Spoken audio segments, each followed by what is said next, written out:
everyone, welcome to my channel, and today I'm going to be talking about alexithymia in context of a trauma. So if you're interested, then keep watching. So alexithymia, it is a Greek word that means that someone actually doesn't have words to describe how they are feeling. And actually many traumatized people are actually unable to describe what they are feeling.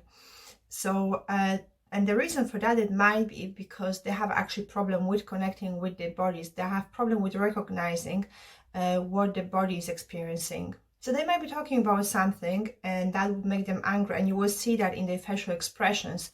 But if you address that to them, they will just say, oh no, I'm just fine. Or maybe someone will talk about something that really scared them. And again, you will see that in their facial expressions. But if you ask them again, they will just say, no, I'm fine. And in addition to that, because they're unable to connect with their bodies, they are also not in touch with their needs. So I'm talking here about the needs such as eating, sleeping, and the hygiene. So because of that, people who actually suffer from trauma, they can actually neglect themselves. And sometimes we might even hear, from people saying that I need to actually remember, they need to go and eat.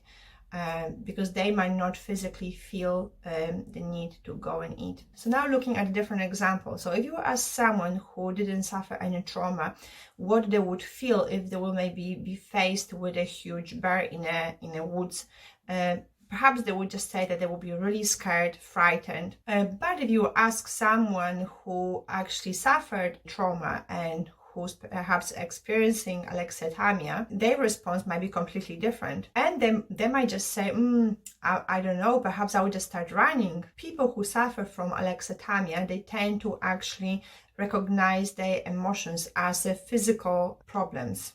In addition, because they have problem with expressing the emotions and recognizing them, they actually might register them as physical issues. So for example, instead of feeling angry at the abuser, they might be suffering from asthma.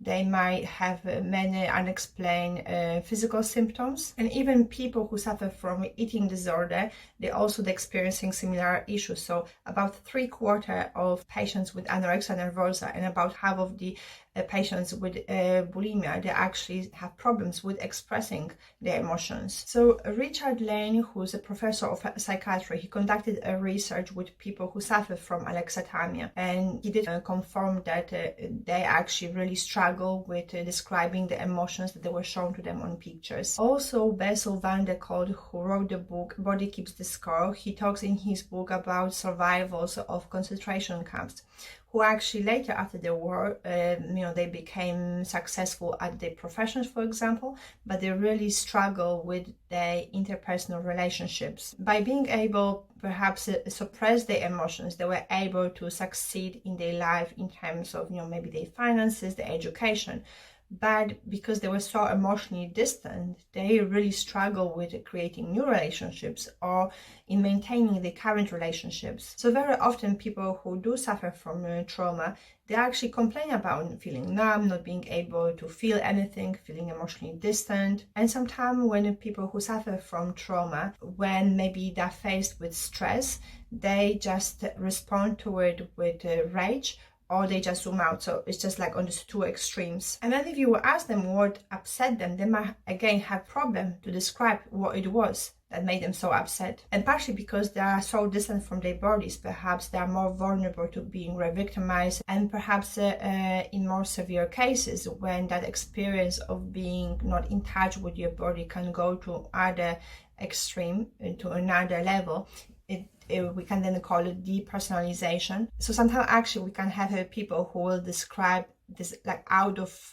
body experience. They would just say that they're standing somewhere besides their own body and they're watching themselves. And also in that state of depersonalization, some people, they can actually describe that maybe the objects, they're gonna start losing their shape, and also the way how they experience the distance, it's gonna be slightly different how we experience that in what we see as the normal reality. So in general, in that state of depersonalization, the world might seem to them like dreamlike. So perhaps one of the very first things that we need to work in a trauma recovery therapy is to help people to connect with their bodies And even though their bodies, they might feel really tense or angry, we need to help them to feel more relaxed and more safe. So initially they need to connect with their own bodies, with the world around them, and be able to recognize their own sensations. And as Bessel Van Der Kolk, he said in his book that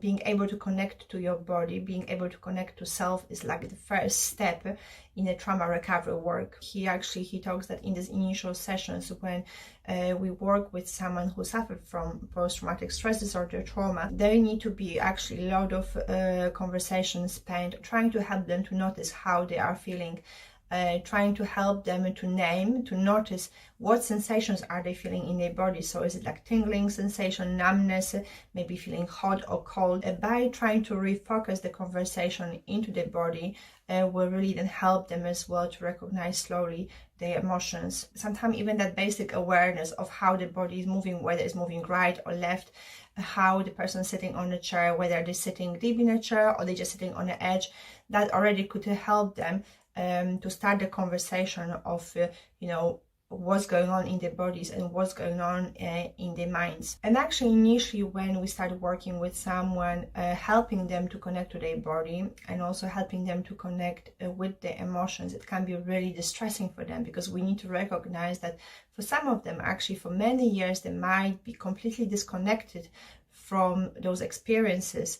And now we're asking them to actually experience what they've been suppressing for so long. So that's why initially they can become quite defensive. In order to help them to make this transition more safe, then perhaps we can start using some grounding technique to prevent as well the re-traumatization. So yes, if you enjoyed this video, if you found it any useful, then please like it, subscribe, and if you have any comments, questions, then leave them in the section below. And yeah, I'm gonna see you in the next one then. Bye.